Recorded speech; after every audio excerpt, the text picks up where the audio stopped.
சுந்தரகாண்டம் 35வது சர்க்கம். அன்னைக்கு ஐயம் தீர்ந்தது. ஹனுமார் சொன்ன ராம கதையை கேட்ட அன்னை சீதை நிம்மதியுற்று இனிமையாக பேசலானார்.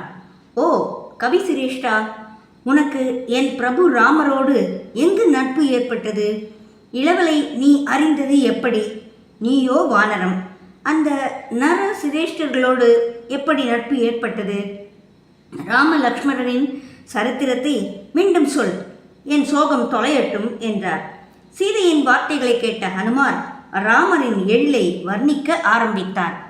தாயே, ராமர் தாமரை இதழ் போன்ற நேத்திரங்கள் கொண்டவர், உயிர் இனங்களின் உள்ளத்தை கவர்கின்றவர், சஞ்சலமுள்ள குரங்கான என் உள்ளத்தையும் கொள்ளை கொண்டவர், உடல் அழகோடு ஆத்ம எழிலும் கொண்டவர், தேஜஸால் சூரியனை ஒத்தவர், பொறுமையில் பூமி, புத்தியில் தேவகுரு பிரகஸ்பதிக்கு ஒப்பானவர், புகழில் கராதிபதி இந்திரனுக்கு ஒப்பானவர்.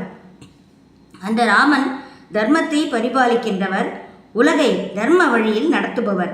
உலகினரால் பூஜிக்கப்படும் ராமர் மிகுந்த ஒளிமிக்கவர், பிரம்மச்சரிய விரதம் பூண்டவர், சீலமிக்க மேலோர்க்கு துணையானவர், அர்த்த சாஸ்திரம் பயின்றவர், பிராமணர்களை பூஜிப்பவர், சான்றோர்கள் பால் அறத்தை கேட்டு அறிந்தவர், நல்ல நடத்தையும் பணிவும் உள்ளவர், எனினும் பகையை அழிப்பவர், வேதங்களை கற்றவர், மறைகளின் அங்கங்களையும் பயின்றவர் என்று ராமரின் அழகையும் பெருமையையும் வர்ணித்த ஹனுமார் பின்னர் இளவலான லட்சுமணனை வர்ணித்தார்.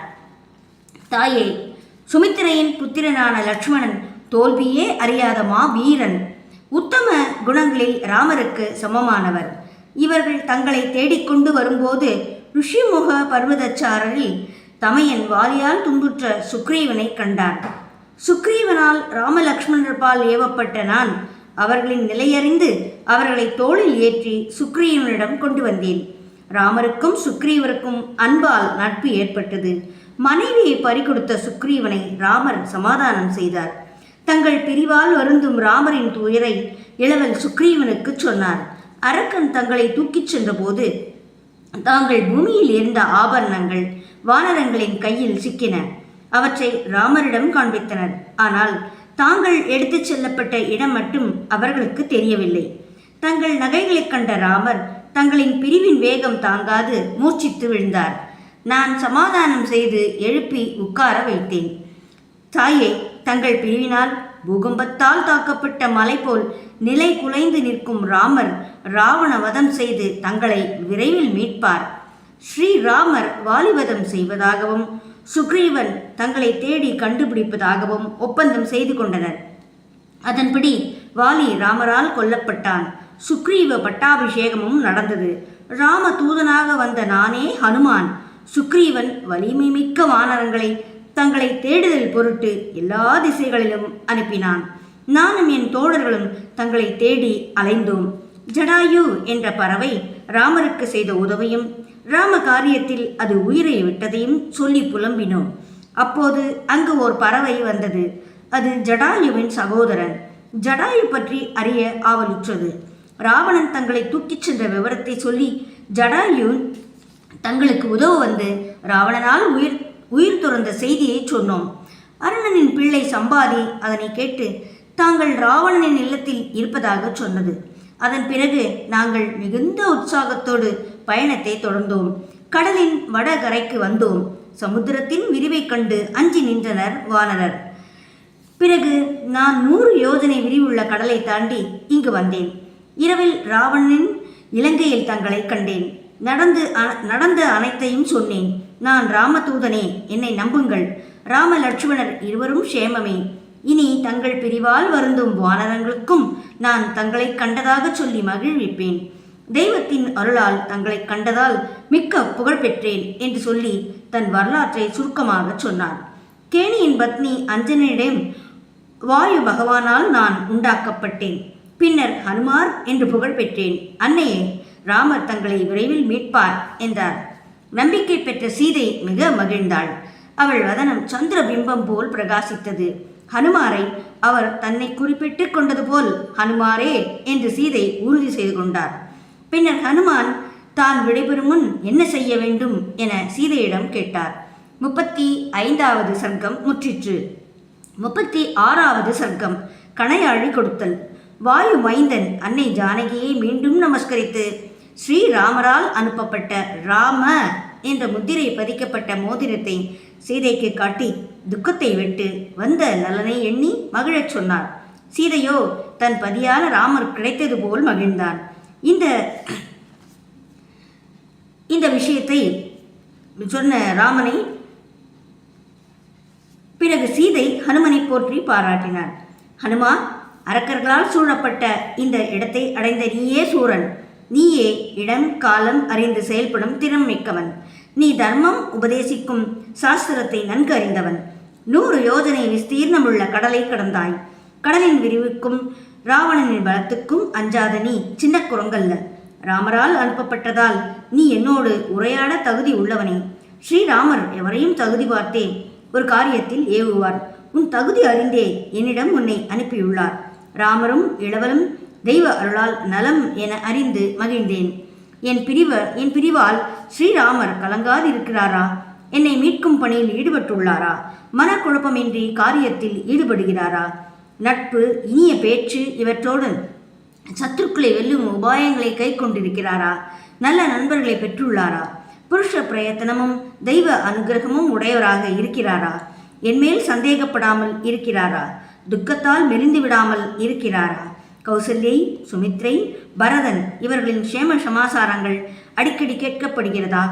என்னை மீட்க பரதன் தன் சேனையை அனுப்புவாரா? சுக்ரீவ ராஜா தன் வானர பரிவாரத்தோடு இங்கு வருவாரா? இளவல் லட்சுமணன் தன் பானக்கூட்டத்தால் அரக்கரை அழிப்பாரா? ராவணன் அழிவை நான் விரைவில் பார்ப்பேனா?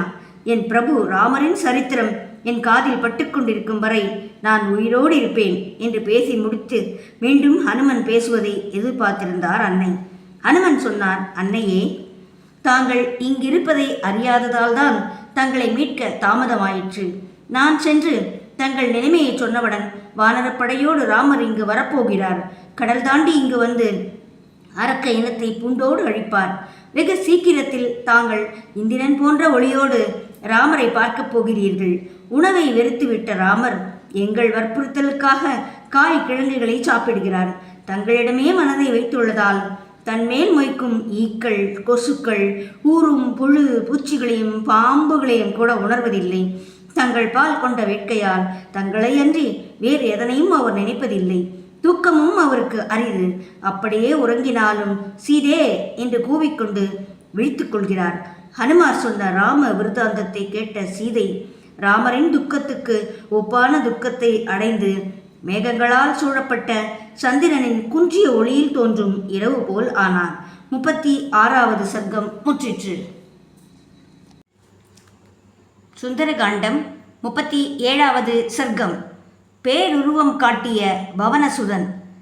ஹனுமார் பேசிய பின் அன்னை ஜானகி தர்மார்த்தங்களோடு கூடிய சொற்களை பேசினார். ஹனுமா, ராமர் என்னையே எண்ணிக்கொண்டுள்ளார் என்று சொன்ன சொல் என்னை ஆனந்தப்படுத்தியது. அமுதம் போன்ற உன் வார்த்தைகளில் ராமர் தன்மேல் ஊறும் புழு பூச்சிகளையும் தள்ளுவதில்லை.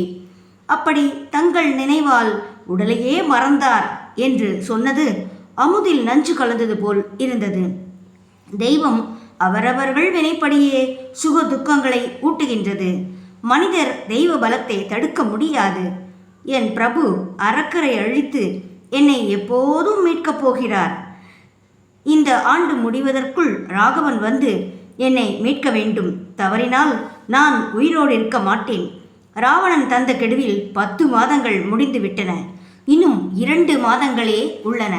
ராவணன் தம்பி விபீஷணன் என்னை திருப்பி ராமர்பால் அனுப்பும்படி ராவணனுக்கு சொல்லியும் காம வசப்பட்ட அவன் கேட்கவில்லை. இதனை விபீஷணனின் பெண் அனலை தன் தாய் சொன்னதாக என்னிடம் சொன்னாள். என் உள்ளம் இப்போது தெளிவாக உள்ளது. எனவே ராமர் விரைவில் என்னை மீட்பார் என நம்புகிறேன். ராமரிடம் பல உயர் பண்புகள் உண்டு. ஜனஸ்தானத்தில் ஒருவராகவே 14,000 அரக்கரை வென்ற ராமரை யார் வெல்ல முடியும் என்று சொல்ல அன்னை ஜானகியை பார்த்து ஹனுமான் இப்படி சொன்னார். தாயே, ராமர் விரைவில் வானர மற்றும் கரடி சேனையோடு இங்கு வருவார். எனினும் தாங்கள் என் முதுகில் ஏறுங்கள்.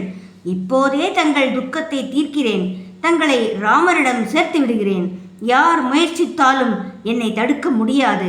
நான் இங்கு வந்தது போல் தங்களை சுமந்தபடி விண்ணில் பறந்து செல்வேன். ஹனுமானின் வார்த்தையை கேட்ட அன்னை மிகுந்த மகிழ்ச்சி அடைந்தார். எனினும் இச்சிறிய வடிவத்தோடு என்னை எவ்வாறு சுமந்து செல்வாய் என்று கேட்டார். சீதையின் வார்த்தைகளை கேட்டு சீதை தன் பல பராக்கிரமங்களை அறியவில்லையே என்று எண்ணி தனது பேருருவை காட்ட எண்ணினார். வளரத் துவங்கினார். பேரொளியோடு பர்வதம் போல் சீதையின் எதிரில் நின்றார் ஹனுமன். சிவந்த வண்ணமும் பலமும் தித்திப்பல்லும் நகமும் கொண்டவராக ஹனுமான் நின்றார். பிறகு சீதையிடம் ஹனுமான் இவ்வாறு சொன்னார். அன்னையே, இலங்கையையே பெயர்த்தெடுத்து செல்வேன். எனக்கு அந்த ஆற்றல் உண்டென்று நம்புங்கள். ஹனுமானின் பேச்சை கேட்டு, ஓ வானர சிரேஷ்டனே, தங்கள் சரீரம், பலம், வேகம், தேஜஸ் இவற்றை நான் அறிவேன். ஆனால் மிக வேகமாக என்னை சுமந்தபடி விண்ணில் பறக்கும்போது நான் பயத்தினால் கீழே விழுந்து விடலாம். கடலில் விழுந்தால் ஜல ஜந்துக்களுக்கு இரையாகி விடுவேன். என்னால் உனக்கும் அரக்கர்களால் ஆபத்து வரலாம். ஒரு கால் அரக்கர் உன்மேல் போருக்கு வந்தால் அவர்களோடு போராடி என்னை எப்படி காப்பாய்? போரிடும்போது நான் நழுவி விழுந்தால் மீண்டும் அரக்கர் என்னை எடுத்துச் சென்று விடுவர். எனவே உன் முயற்சி பலனில்லாமல் போகலாம். மேலும் என்னை அவர்கள் இடமாற்றி வைத்து விட்டால் தேடுவது அரிதாகிவிடும். எனவே நீ ராமனை இங்கு அழைத்து வந்து என்னை மீட்பதே சிறந்தது. ராமர் தானே வந்து ராவணனை வதம் செய்து என்னை மீட்டுச் செல்வதே அவருக்கும் பெருமை. தேவ கந்தர்வ நாக ராட்சசர் என்னும் எவரும் பிரபு ராமரை போரில் வெல்ல முடியாது. ராமரை இங்கு அழைத்து வந்து என் சோகத்தை தீர்த்து சந்தோஷம் அடையச் செய் என்றார் அன்னை. 37வது சர்க்கம் முற்றிற்று. 38வது சர்க்கம். காகாசுரன் வரலாறு சொல்லல். சீதையின் பேச்சை கேட்ட ஹனுமான் அன்னையிடம் இவ்வாறு சொன்னார். தேவி, பதிவிரதா தர்மத்துக்கு ஏற்ப நீங்கள் பேசினீர்கள். தங்களின் பயந்த சுபாவத்தால் நான் தாண்டும்போது நழுவிவிடலாம் என்று சொன்னதும், அடுத்து பிரபு ராமனை தவிர பிற புருஷனை நான் தீண்ட மாட்டேன் என்று சொன்ன தங்கள் சொல்லால் மகாத்மாவான ஸ்ரீராமருக்கு தக்க பத்னி தாங்களே என்பதை உறுதிப்படுத்தி விட்டீர்கள். தாயே, காகுஸ்த ராமர் தங்கள் நடத்தை மற்றும் தாங்கள் பேசிய பேச்சு இவற்றை என் மூலமாக கேட்கப் போகிறார். ஸ்ரீராமருக்கு பிரியத்தை செய்ய வேண்டும் என்ற சிநேகபாவத்தால் தான் நான் அவ்வாறு பேசினேன். தவறாக எண்ண வேண்டாம். தங்களை நான் சந்தித்ததின் அடையாளமாக ராமர் அறியும் வண்ணம் ஒரு அடையாளத்தை தந்து அருள வேண்டும். இவ்வாறு ஹனுமான் பேசியதும் கண்ணீர் மல்க மிக இரகசியமாக அன்னை பேசலுற்றார். மாருதி, சித்திரகூட பர்வதத்தின் பக்கத்தில் மந்தாகினி நதிக்கு அருகில் சித்தர்கள் ஆசிரமத்தில் வசித்த வரலாற்றை என் ராமனுக்கு நினைவுபடுத்து. அங்கு பல உபவனங்களில் விளையாடி களைத்து ஒரு நாள் அவர் மடியில் படுத்தேன். அப்போது காக்கை ஒன்று என் மார்பகங்களின் நடுவில் வந்து கொத்தியது. அதனை மண் உருண்டையால் விரட்டினேன். வைஸ்வதேவ பலியை சாப்பிடும் காக்கை கொத்துவதை நிறுத்தவில்லை. அப்போது காக்கையை விரட்ட நான் மீண்டும் முயன்றபோது என் வஸ்திரம் நழுவியதை என் பிரபு பார்த்ததால் நான் வெட்கப்பட்டேன். அப்போது ராமர் என்னை சமாதானப்படுத்தினார். அவர் மடியில் நெடுநேரம் உறங்கினேன். பின் நான் விழித்ததும் ராமர் என் மடியில் உறங்கினார். மறுபடியும் காக்கை வந்து கொத்தியது. கசிந்த இரத்த துளிகளால் என் பிரபு நனைக்கப்பட்டார். அப்போது ராமர் கோபம் கொண்டு தன் ஆசனத்திலிருந்து ஒரு தர்ப்பத்தை எடுத்து பிரம்மாஸ்திர மந்திரத்தால் ஜபித்து அபிமந்திரணம் செய்தார். அந்த தர்ப்பம் பிரளயகால அக்னி போல் ஜுவலித்து கிளம்பியது. அது காக்கையை விரட்ட காகம் தன்னை ரட்சிப்பவரை தேடி அனைத்து லோகங்களிலும் அலைந்தது. உலகங்களிலும் சுற்றி இறுதியில் ராமரையே சரணடைந்தது. அதனால் ராமர் அதனை காத்து அருளினார். பிறகு பிரம்மாஸ்திரம் பழுதுபடக்கூடாது என அதன் விருப்பப்படியே காக்கையின் வலது கண்மணியை அழித்தார் ராமர். பிறகு காக்கை ராமரை வணங்கி இத்தகு கருணாமூர்த்தியை ஈண்டெடுத்த தசரதருக்கும் நமஸ்கரித்து சென்றது என்று பேசி முடித்து ராமரிடம் பேசுவது போல் பேசலுற்றார். காக்கையின் பொருட்டு பிரம்மாஸ்திரம் பிரயோகித்த ராமா, ராவணனை இன்னமும் ஏன் விட்டு வைத்திருக்கிறீர்? தங்கள் பாதுகாப்பு இருந்தும் ஏதும் பாதுகாப்பற்றவள் போல் நான் இருப்பது முறையா? நீர் தயை நிரம்பியவர். இளவலும் என்னை ரட்சிக்க ஏன் வரவில்லை? சீதையின் துயரமிக்க பேச்சை கேட்ட ஹனுமார் சீதையிடம் இவ்வாறு சொன்னார். தேவி, தங்களின் பிரிவின் சோகத்தால் ராமர் தங்களையே எண்ணி எண்ணி துயருறுதல் கண்டு இளவலும் துன்பத்தில் ஆழ்ந்துள்ளார். தங்களை நான் கண்டுவிட்டேன். இனி உங்கள் துயர் முடிந்தது. ராவண வதம் செய்து ராமர் தங்களை மீட்டு அயோத்திக்கு அழைத்துச் செல்வார். தாயே, ராமர், லட்சுமணர், அன்புள்ள சுக்ரீவர் இவர்களிடம் நான் என்ன சொல்ல வேண்டும்? அனுமரின் கேள்விக்கு பதில் சொன்னார். அன்னை கௌசல்யா நந்தனான ஸ்ரீராமரின் நலனை நான் கேட்டதாக சொல்லி என் நமஸ்காரத்தையும் சொல்லவும்.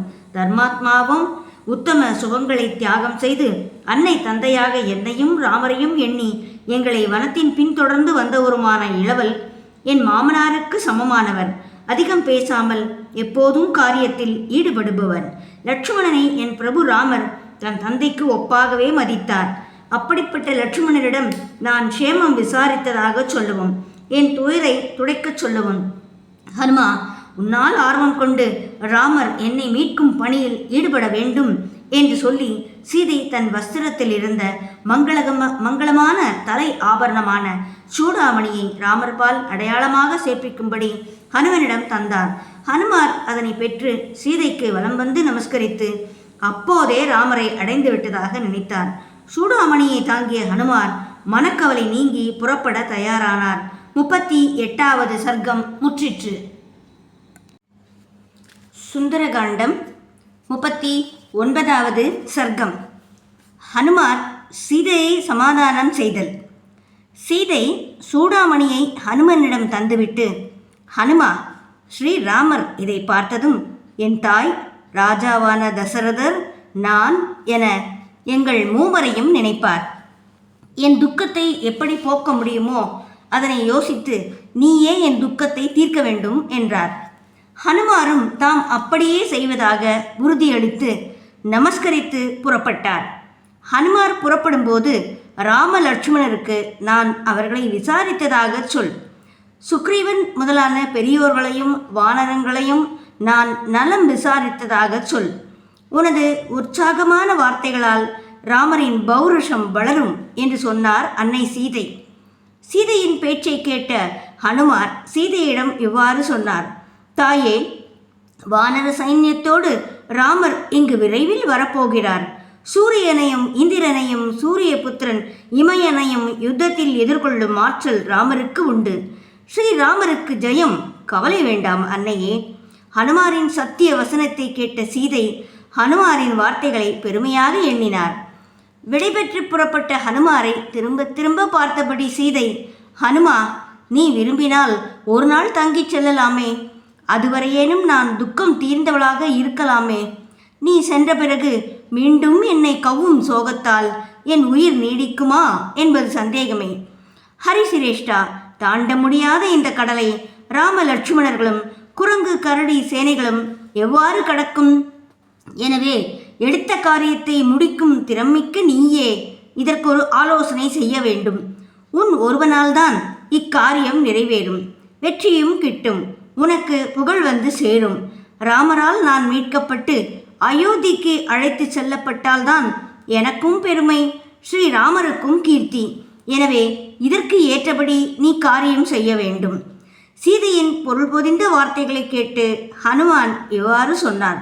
தாயே, வானரராஜன் சுக்ரீவன் தங்களை மீட்பதில் உறுதியாக உள்ளான். அதற்காக 1000 கோடி அரக்கர்களோடு அவர் இங்கு வருவார். சுக்ரீவன் சன்னதியில் என்னை காட்டிலும் தாழ்ந்த குரங்கு ஒன்று கூட இல்லை.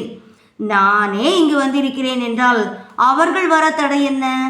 ராமலட்சுமணர் என் பருத்த பாகுவின் மேல் ஏறி இங்கு விரைவில் வந்து இலங்கையை தங்கள் பாணங்களால் எரிக்கப் போகிறார்கள். தங்களை மீட்கப் போகிறார்கள். ராவணவதம் முடிந்ததும் தாங்கள் தங்கள் பதியான ராமரிடம் சேரப்போகிறீர்கள் என்று இவ்வாறு பேசிய ஹனுமார் திரும்பி போக எண்ணி சீதையை மீண்டும் பார்த்து, விரைவில் தங்கள் பதியால் தாங்கள் மீட்கப்பட்டு இந்திரனை அடைந்த இந்திராணி போல் விளங்கப் போகிறீர்கள். இணையற்ற ராமலட்சுமணர் தங்களுக்கு காவலாக அமைவார்கள். நான் ஸ்ரீராமரை சந்திக்கும் காலம் வரை பொறுத்து கொள்ளுங்கள் என்றார். 39வது சர்க்கம் முற்றிற்று. 40வது சர்க்கம். அன்னை ஹனுமனுக்கு விடை தருதல். மீண்டும் ஹனுமாரை நோக்கிய சீதை இவ்வாறு சொன்னார். எனக்கு பிரியமான வார்த்தைகளை சொன்ன உன்னை கண்டு மகிழ்ந்தேன். கோபத்தால் காகத்தின் கண்ணை போக்க தர்பத்தையே பிரம்ம ஆஸ்திரமாகிய நிகழ்ச்சியை ராமருக்கு நினைவுபடுத்து. கலைந்த என் நெற்றிப்பொட்டுக்கு பதிலாக நல்ல செங்கற்பொடியை நீரில் குழைத்து என் கன்னங்களில் பொட்டாக இட்டதை நினைவுபடுத்து. வீரியவானும் இந்திரன் வர்ணனுக்கு ஒப்பான தாங்கள் ராவணனால் அபகரிக்கப்பட்ட என்னை மீட்காது எவ்வாறு பொறுத்து கொண்டிருக்கிறீர் என நான் கேட்டதாக சொல்லவும். திவ்யமான சூடாமணி என்னை நன்கு காத்து வந்தது. இதனை கண்டு ராமனையே கண்டதாக நான் சந்தோஷப்பட்டேன் என அவருக்கு சொல். இங்குள்ள துக்கத்தையும் துன்பத்தையும் என் பிரபு என்னை மீட்பார் என்ற நம்பிக்கையில்தான் பொறுத்து கொண்டிருக்கிறேன். ராமர் மேலும் தாமதித்தால் நான் உயிரோடு இருக்க மாட்டேன் என அவருக்கு சொல். சீதையின் பரிதாபமான இந்த வார்த்தைகளை கேட்ட ஹனுமான், அன்னையே, இதுவரை தாங்கள் இருப்பிடம் தெரியாததால் இந்த தாமதம் ஏற்பட்டது. தற்போது நான் தங்களை கண்டுவிட்டேன். இனி தங்கள் துன்பம் தீர்ந்தது. ராவண சம்ஹாரம் முடிந்து தங்களை ராமர் அயோத்திக்கு அழைத்துச் செல்வார். இது சத்தியம் என்றார் ஹனுமன். பின்பு அன்னை ஹனுமனிடம் இவ்வாறு சொன்னார். ஹே வானர சிரேஷ்டனே, எனது சூடாமணியை அடையாளமாக தந்துள்ளேன். இதை பார்த்ததும் ராமர் உனது வார்த்தைகளை பூரணமாக நம்புவார். சீதையின் பேச்சை கேட்டு பின் சீதையை நமஸ்கரித்து சூடாமணியை பத்திரப்படுத்தி கொண்டு புறப்பட தயாரானார். அப்போது அந்த ஹனுமாரை பார்த்து கண்ணீர் மல்க, ஓ ஹனுமா, என்னை துயரக்கடலிலிருந்து ராமர் மீட்க உபாயத்தை நீ விரைந்து செய். இங்கு நடந்த அனைத்தையும் ராமருக்கு சொல். உனக்கு மங்களம் உண்டாகட்டும். சீதையின் பேச்சை நன்கு கிரகித்த ஹனுமார் தான் மேலும் செய்ய வேண்டிய காரியத்தை ஆலோசித்து வடக்கு திசையை அடைந்தார். 40வது சர்க்கம் முற்றிற்று. சுந்தரகாண்டம் 41வது சர்க்கம். அசோகவனத்தின் அழிவு. ஹனுமார் ராமரிடம் செல்ல எண்ணி சீதையிடம் விடைபெற்று சென்றார். சீதையை கண்டபின் மிச்சமிருக்கும் காரியத்தையும் செய்து முடிக்க வேண்டும். நான் எண்ணும் அந்த காரியத்துக்கு தண்டமே சரியான உபாயம். சாமபாயம் நுண்ணிய அறிவுள்ள பகைவனிடம் பலனை அளிக்கும். அரக்கரிடம் அது பயன்படாது. தானபாயம் செல்வ வளம் மிக்க இந்த அரக்கரிடம் செல்லாது. பேதபாயம் பலம் மிக்க அரக்கரிடம் பயன்படாது. எனவே தண்டபாயமே இங்கு பயன்படும். யுத்தத்தில் நல்ல வீரர்களான அரக்கர்களை எப்படியாவது அடக்க வேண்டும். குறைந்த முயற்சியால் அரிய காரியங்களை செய்பவனே உயர்ந்தவன். சீதையை கண்டறியும் பணி மட்டுமே முடித்துச் செல்வதில் என்ன பயன்? சத்துருக்களோடு போராடி அதனால் ஏற்படும் அனுபவத்தையும் ஏற்றுச் செல்வதே நல்லது. அரக்கரோடு யுத்தம் செய்தால்தான் ராவணனின் பலம் மற்றும் என் பலம் இவற்றை பிரித்தறிய முடியும். ராவணனின் அமைச்சர், சேனாதிபதிகள் இவர்களோடு அந்த அரக்க மன்னனை கண்டு பேசி அவன் எண்ணத்தை, அவன் ஆற்றலை அறிதல் வேண்டும். அதற்காக முதலில் இந்த அழகிய வளமிக்க அசோகவனத்தை அழிக்கப் போகிறேன். அதனால் ராவணன் சினம் கொள்வான். வலிமை மிக்க தன் படைகளை என்மேல் ஏவுவான். அதுவே பெரும் போருக்கு வழி ஏற்படுத்தும். என் பேராற்றலால் அந்த அரக்க சேனையை அழித்து சுக்ரீவனிடம் நலமாகச் செல்வேன் என்று சிந்தித்து ஹனுமார் மரங்களை முறிக்க ஆரம்பித்தார். பறவை இனங்கள் அச்சத்தால் சப்தித்து ஆர்ப்பரிக்க பல்வகைப்பட்ட மரங்கள், செடி கொடிகள் நிறைந்த அந்தப்புற பெண்டிர் மகிழ்ந்து விளையாடும் சுந்தரவனத்தை அழித்தார். முறிந்த மரங்களாலும், கரைகள் உடைபட்ட ஓடைகளாலும், பறவைகளாலும், அவல பேரோசைகளாலும், சிந்திய தளிர்களாலும், மரம் செடிகளாலும், காட்டுத்தீயின் வெமையின் கருகி அழிந்தது போல் அந்த வனம் காணப்பட்டது. கொடி வீடுகள், வண்ண ஓவியங்களால் அழகுற்றிருந்த மனைகள், பயந்து சீறி ஓடிய பாம்புகள், மிருகங்கள், இடிபட்ட வீடுகள் இவற்றோடு காட்சியளித்தது அசோகவனம். ராவணனின் சினத்தால் ஏவப்படும் அரக்கப்படையை எதிர்பார்த்து ஹனுமான் வெளிவாசலில் காத்திருந்தார். 41வது சர்க்கம் முற்றிற்று.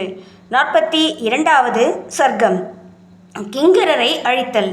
அசோகவனத்தின் அழிவால் ஏற்பட்ட பேரோசை கேட்டு இலங்கை வாழ் மக்கள் அஞ்சி நடுங்கினர். அரக்கியர் அழிந்த வனத்தையும் ஹனுமனையும் கண்டனர். ஹனுமன் அப்போது அரக்கியர் அஞ்சும்படி பேருருவம் எடுத்தார்.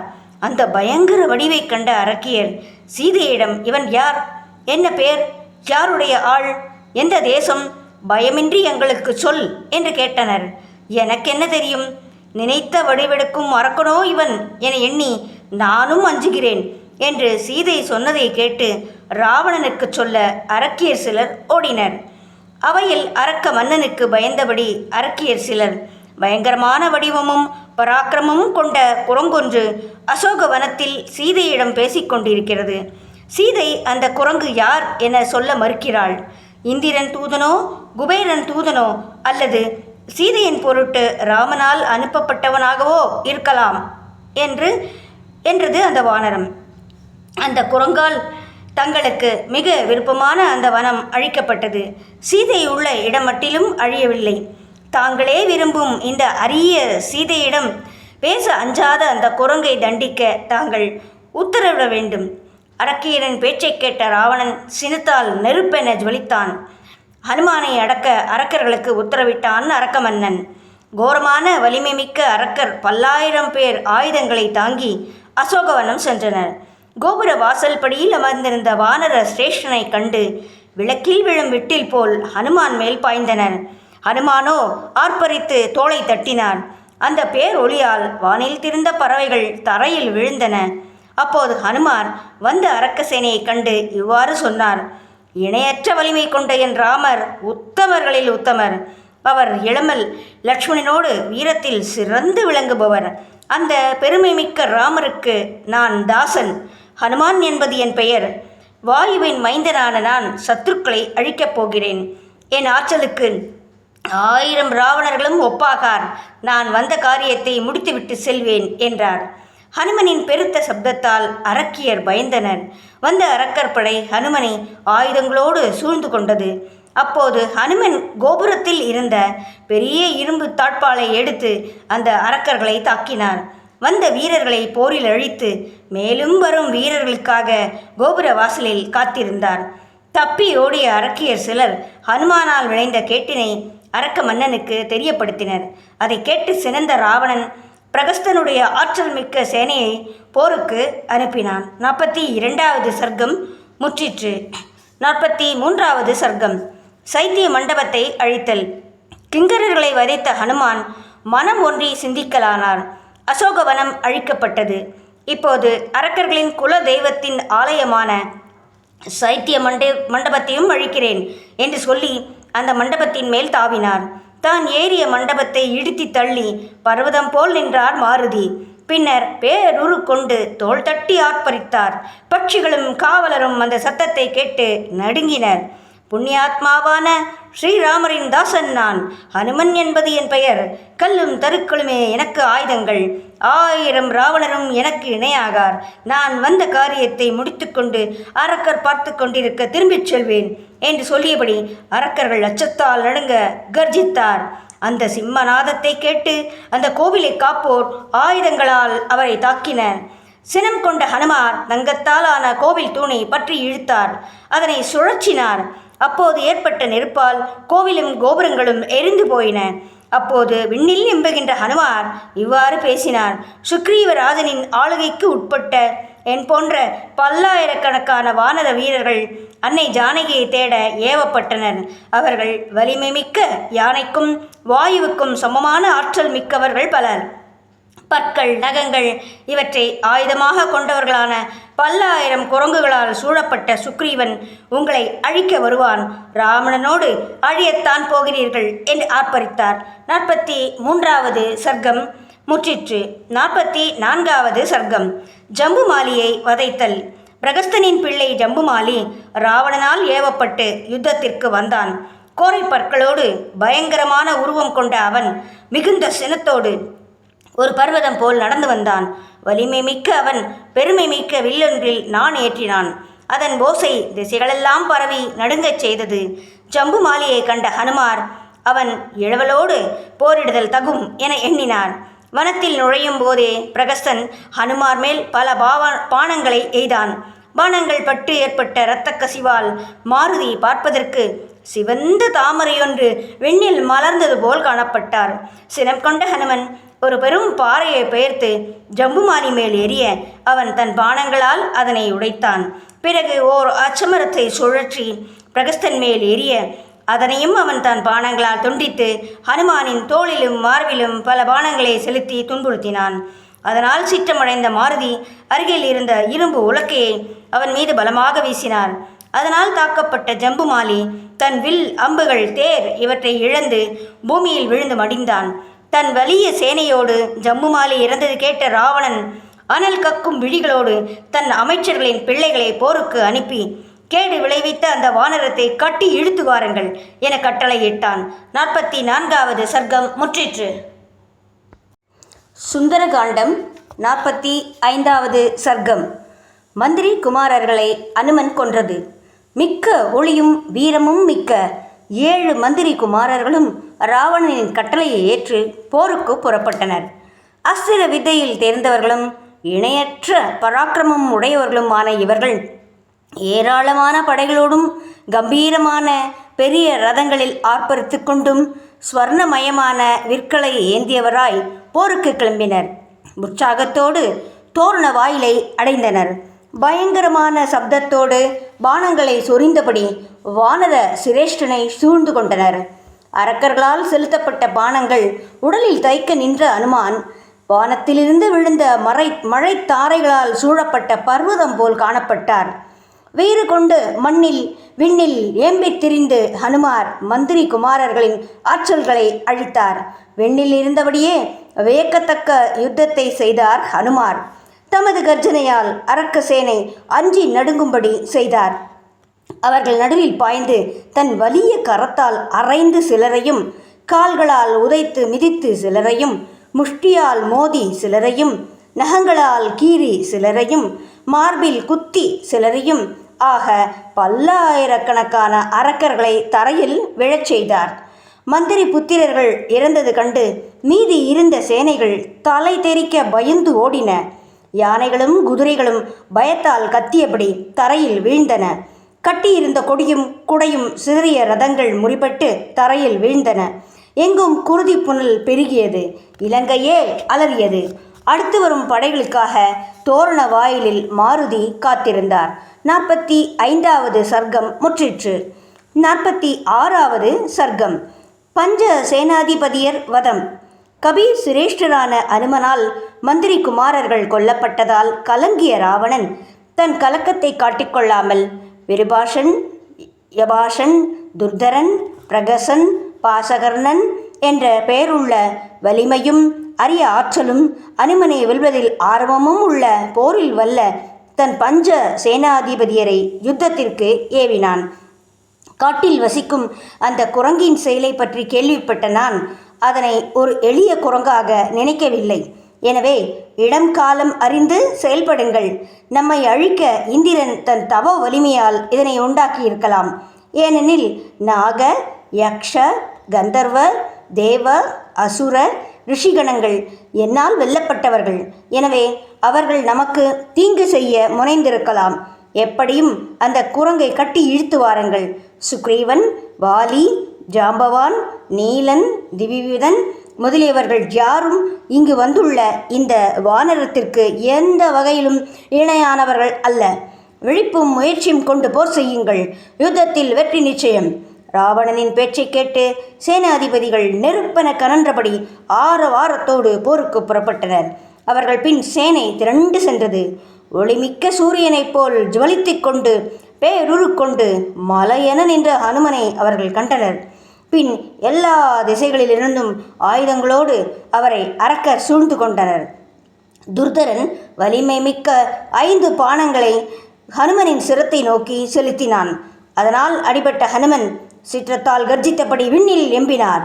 துர்தரன் செலுத்திய கொடிய பானங்களை விண்ணில் நின்றபடியே வீரியம் இழக்கச் செய்தார். துர்தரனின் தேரில் வேகமாக குதித்து அவன் தேர், குதிரைகள் இவற்றை அழித்தார். துர்தரன் மடிந்தான். இதனை கண்டு பொங்கிய சினத்தோடு விருபாஷன், யூபாஷன் இருவரும் ஹனுமன் மேல் சீறி பாய்ந்தனர். ஹனுமனின் மார்பில் இரும்பு உலக்கையால் தாக்கினர். அவர்களின் தாக்குதலை முறியடித்து மாருதி பூமியில் குதித்தார். ஒரு தேக்கு மரத்தை பெயர்த்து அந்த 2 வீரர்களையும் தாக்கினார். அந்த 2 அரக்க வீரர்களும் மடிந்து தரையில் சாய்ந்தனர். இதனை அறிந்து பிரகசன் ஹனுமார் மேல் பாய்ந்தான். பாசகர்ணன் சூலத்தால் ஹனுமானை தாக்கினான். பிரகசன் பட்டசம் என்ற ஆயுதத்தாலும் பாசகர்ணன் சூலத்தாலும் ஹனுமனை தாக்கினர். அந்த ஆயுதங்களால் தாக்கப்பட்ட ஹனுமன் குருதி சோர சினம் மேலிட இளம் சூரியனை ஒப்ப நின்றார். பின்னர் ஒரு மலைச்சிகரத்தை பெயர்த்து அந்த அரக்கர்களை தாக்கி அழித்தார். பஞ்ச சேனாதிபதிகளோடு பிற சேனையையும் அழித்தார். கவி சிரேஷ்டர் ராட்சச வதத்தை முடித்தார். பிறகு ஹனுமார் கோபுர வாயிற்படியில் ஏறி அமர்ந்து மீண்டும் ஒரு யுத்தத்திற்கு தயாராக நின்றார். 46வது சர்க்கம் முற்றிற்று. 47வது சர்க்கம். அசகுமாரனை அனுமன் கொல்லல். பஞ்ச சேனாதிபதிகளும் தங்கள் பெரும் சேனையோடு ஹனுமானால் அழிந்தது கேட்டு அடுத்து யாரை போருக்கு அனுப்பலாம் என சிந்தித்தான் ராவணன். அப்போது அவன் பிள்ளை அக்ஷகுமாரன் தன் போர் ஆர்வத்தை வெளிப்படுத்த அவனை போருக்கு அனுப்பினான். ஹேமாக்னி போல் ஜொலித்து கொண்டு கையில் வேலேந்தி அரண்மனை ரதத்தில் ஏறி போருக்கு புறப்பட்டான் அக்ஷகுமாரன். 8 குதிரைகளால் பூட்டப்பட்ட ரதத்தில் ஏறி அனுமனிடம் வந்தான். அவன் படைகளோடு புறப்பட்ட பேரொலியால் விண்ணும் மண்ணும் அதிர்ந்தன. போருக்கு வருவோரை எதிர்நோக்கி காலாக்னி போல் பிரகாசித்து கொண்டிருந்த ஹனுமனை கண்டு, இந்த குரங்கு நமது பலம் மிக்க சைன்யத்தை விளையாட்டாக அழித்துவிட்டு அச்சமில்லாமல் உட்கார்ந்திருக்கிறதே என ஆச்சரியப்பட்டான் அக்ஷகுமாரன். நுண்ணறிவு மிக்க அக்ஷகுமாரன் தன் பலத்தையும் ஹனுமன் பலத்தையும் சற்று நேரம் ஒப்பு நோக்கினான். பிறகு யுத்தத்தை துவக்கி 3 கூரிய அம்புகளால் ஹனுமனை தாக்கினான். அவற்றால் சற்றும் சலிப்புறாது யுத்தம் செய்து வந்த ஹனுமனை வில் அம்புகளோடு நெருங்கினான். தேவரும் அரக்கரும் நடுங்கும்படி இருவருக்கும் போர் நடந்தது. இயற்கையே நடுங்கும்படி அந்த போர் ஊமை சொல்ல முடியாத பேராற்றலோடு நடந்தது. அக்ஷகுமாரன் கொடிய கூரிய பாணங்கள் 3 ஹனுமனின் சிரம் நோக்கி செலுத்தினான். அதனால் ஹனுமனின் மேனி முழுவதும் இரத்தத்தால் நனைந்தது. ராவணனின் புதல்வனைக் கண்டு சினம் கொண்டு நின்ற ஹனுமன் நெருப்பழ நிமிர்ந்து பார்த்து அக்ஷகுமாரனின் வாகனங்களையும் சேனைகளையும் எரித்தார். பிறகு அக்ஷகுமாரன் ஹனுமன் மேல் பானமழையை பொழிந்தான். போரில் அக்ஷகுமாரனின் வீரமும் வேகமும் கணக்கணமும் அதிகரிப்பது கண்டு இது நல்ல போர் என ஹனுமன் மகிழ்ந்தான். அக்ஷகுமாரன் போரில் தனக்கு யாரும் நிகரில்லை என எண்ணி கடுமையாக போரிட்டான். அக்ஷகுமாரனால் விடப்பட்ட பானங்களால் தாக்குண்ட ஹனுமன் துடைகளையும் தோள்களையும் தட்டிக்கொண்டு சினத்தோடு விண்ணில் தாவினார். தொடர்ந்து அக்ஷகுமாரன் அவர் மேல் அம்பு மழை பொழிந்தான்.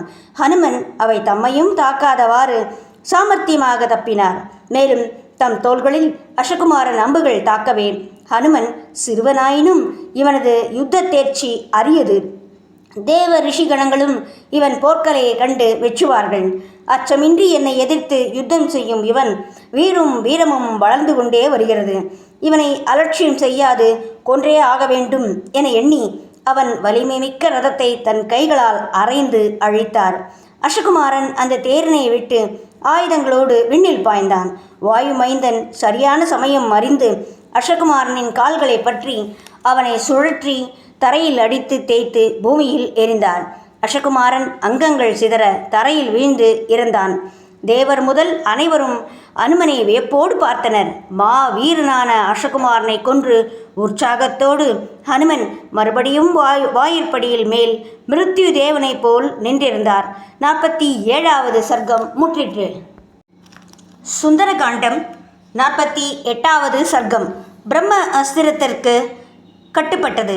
அக்ஷகுமாரனின் வதத்தை கேள்விப்பட்ட ராவணன் தன் துக்கத்தை அடக்கி கொண்டு அடுத்து இந்திரனுக்கு ஒப்பான தன் பிள்ளை இந்திரஜித்தை போருக்கு அனுப்ப கருதி அவனிடம் இவ்வாறு சொன்னான்.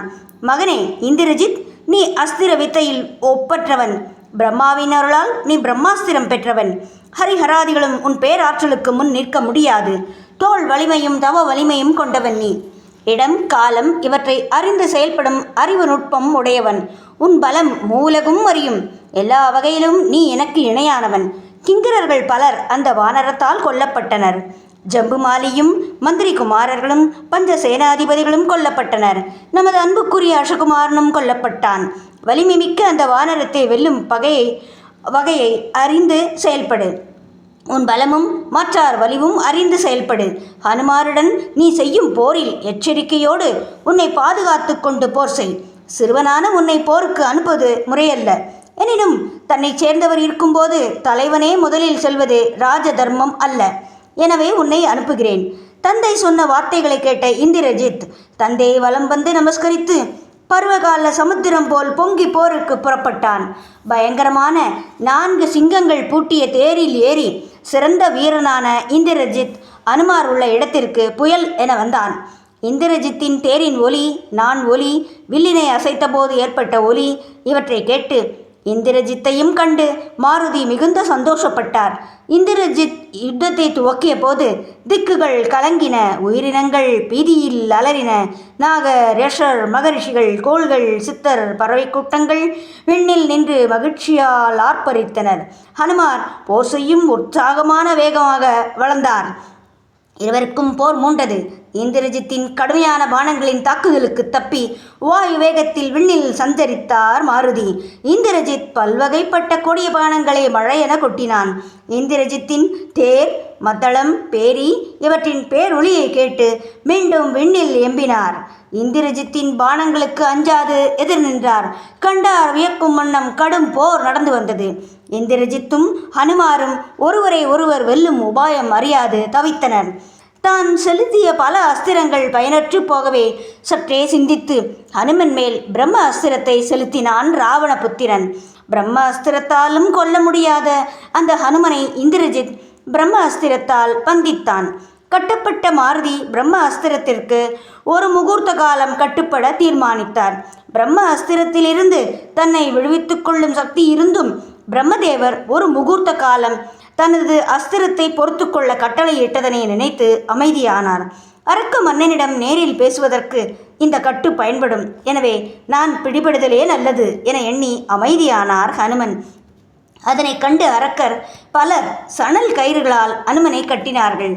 பிற கட்டுகளால் கட்டப்படும் போது பிரம்ம அஸ்திரத்தின் கட்டு நெகிழ்ந்துவிடும் என்பதை அறியாத அரக்கர்களின் செயல் கண்டு வருந்தினான் இந்திரஜித். இந்த குரங்கு விடுபட்டால் யாரும் பிழைக்க முடியாதே என கவலைப்பட்டான். ஆனால் ஹனுமனோ கட்டுக்கு அடங்கியவராய் அரக்கர் செய்த கொடுமைகளையெல்லாம் பொறுத்து கொண்டார். ராவணனின் அருகில் இழுத்துச் செல்லப்பட்டார். அவையில் இருந்தவரெல்லாம் ஹனுமனை வேப்போடு பார்த்து, இவன் யார், யாரைச் சேர்ந்தவன், எங்கிருந்து வந்தான் என்றெல்லாம் சிந்தித்தனர். இந்த குரங்கை கொல்வோம், தின்போம் என்றெல்லாம் ஆர்ப்பரித்தனர். மிகுந்த தேஜஸ், பலம் இவற்றில் நிகரற்று விளங்கும் ராவணனை அவையில் கண்டார் ஹனுமன். ஆற்றலும் இணையற்ற வீரமும் கொண்ட ஹனுமனை ராவணன் கோபத்தோடும் வியப்போடும் பார்த்தான். நுண்மதி படைத்த தன் அமைச்சர்களிடம் ஹனுமன் வந்த காரண காரியங்களை விசாரிக்கச் சொன்னான். அமைச்சர்கள் கேட்ட கேள்விகளுக்கு தான் சுக்ரீவனின் தூதன் என்றும் அந்த வானர ராஜனிடமிருந்து வந்தவன் தான் என்றும் தெரிவித்தார் ஹனுமன். 48வது சர்க்கம் முற்றிற்று. 49வது சர்க்கம். ராவணனின் மகிமையைக் கண்டு வியத்தல். அரக்கர்களை அழித்தால் தொடர்ந்து ராவணனே போருக்கு வருவான் என எண்ணினேன். ஆனால் அவன் என்னையே தன்பால் வரவழைத்து கொண்டு விட்டான் என எண்ணி வியந்தார் ஹனுமன். ராவணன் ராவனுக்கு இழைத்த துன்பத்தை எண்ணி சினத்தோடு அந்த ராட்சச ராஜனை கனல் எழ பார்த்தார். ராவணன் நவரத்தினங்களால் இழைத்த தங்க கிரீடத்தோடும் கழுத்தில் ஒளி சிந்தும் முத்து மாலைகளோடும் மற்றும் பல ஆபரணங்களாலும் அலங்கரித்து கொண்டு வெண்பட்டாடை மின்ன பரிமளங்களின் பூச்சோடும் கம்பீரமாக காணப்பட்டான். தனது 20 விழிகளும் சிவக்க சிரத்துடன் ஹனுமானை பார்த்தான் அரக்கன். அவன் ஒரு பர்வதம் போல் சரீர காந்தியுடன் 10 தலைகளுடன் விளங்கினான். படிகத்தால் செய்யப்பட்ட அவன் வாசனம் நவரத்தின தூண்களால் அலங்கரிக்கப்பட்டு பட்டு விரிப்புகளால் அழகு பெற்று மிக நேர்த்தியுடன் விளங்கியது. சிறந்த அழகுமிக்க பெண்டிர் சாமரம் வீசிக்கொண்டிருந்தனர். துரிதரன், ரகஸ்தன், மகாபார்ஷ்வன், நிகும்பன் என்ற அமைச்சர்களால் சூழப்பட்டிருந்தான். இவ்வாறு கம்பீரமாக அமர்ந்திருந்த இலங்கேஸ்வரனை கண்டு ஹனுமன் வியப்புற்றார். இவ்வளவு மகிமை பெற்ற இவன் தர்மவானாக இருந்திருந்தால் இந்திரனுக்கு ஒப்பானவனாக இருந்திருப்பான். உலக நிந்திக்கும் இவனது கொடிய செயல்களால் தேவர், அசுரர் என அனைவரும் அஞ்சி நடுங்குகிறார்கள். இவன் சினந்தால் பிரபஞ்சத்தையே அழித்து கடலில் கலந்துவிடக்கூடியவனே, ஐயமில்லை என பலவாறு சிந்தித்தார் ஹனுமான். 49வது சர்க்கம் முற்றிற்று. 50வது சர்க்கம். ராவண மாருதி சம்வாதம். தனக்கு எதிரில் இருந்த ஒளிமிக்க அந்த ஹனுமாரை நிமிர்ந்து பார்த்து சினமும் குரூர குணமும் கொண்ட ராவணன் இவ்வாறு நினைத்தான். நான் கைலை மலையை அசைத்த போது என்னை சபித்த நந்திகேஸ்வரனே இந்த வானர வடிவில் வந்துள்ளானோ என எண்ணிய ராவணன் பின்னர் அமைச்சன் பிரகஸ்தனை பார்த்து இவ்வாறு சொன்னான். எனது அமைச்சனே பிரகஸ்தா, இந்த வானரம் எங்கிருந்து யார் அனுப்பி இங்கு வந்தான் என கேள். எனது வனத்தை அழித்ததாலும் அரக்கரை கொன்றதாலும் இவனுக்கு கிடைத்த பலன் என்ன என்று விசாரி. எந்த பயன் கருதி என் பட்டினத்தில் நுழைந்தான், என் கிங்கரர்களை கொன்றான் என கேள். இவ்வாறு ராவணனால் கட்டளையிடப்பட்ட பிரகஸ்தன் அனுமனிடம், ஓ குரங்கே, அஞ்சாதே, தைரியமாக சொல். இந்திரனால் அனுப்பப்பட்டு இங்கு வந்தவனா? குரங்குக்கு ஒவ்வாத தேஜஸோடு விளங்கும் நீ வெற்றியை விரும்பி விஷ்ணுவால் அனுப்பப்பட்டாயா என்று கேட்டான். பிரகஸ்தன் கேட்ட கேள்விகளுக்கு அனுமன் பிரகஸ்தனை அலட்சியப்படுத்தி ராவணனை நோக்கி பதில் சொன்னான். நான் இந்திரன், இமயன், குபேரன், வருணன் இவர்களால் அனுப்பப்பட்டவன் அல்ல. விஷ்ணுவும் என்னை ஏவவில்லை. இந்த வானர வடிவம் எனது பிறவியிலேயே வந்தது. இலங்கேஸ்வரனான உன்னை நேரில் காணவே இவ்வாறு செய்தேன். நந்தவனத்தையும் போருக்கு வந்த அரக்கரையும் அழித்தேன். நான் பிரம்மாஸ்திரம் முதல் எந்த ஆயுதங்களாலும் கட்டப்பட முடியாதவன். பிரம்மதேவன் எனக்கு வரம் தந்துள்ளார். உன்னை காணவே பிரம்ம அஸ்திரத்திற்கு கட்டுப்பட்டேன். அரக்கர்கள் கயிறுகளால் என்னை கட்டிய போதே அந்த அஸ்திரத்திலிருந்து விடுபட்டு விட்டேன். அளவில்லாத ஒளிமிக்க ஸ்ரீ ராமதூதன் நான். உனக்கு நல்லது எண்ணி நான் சொல்லும் வார்த்தைகளை கேள் என்றார். 50வது சர்க்கம் முற்றிற்று.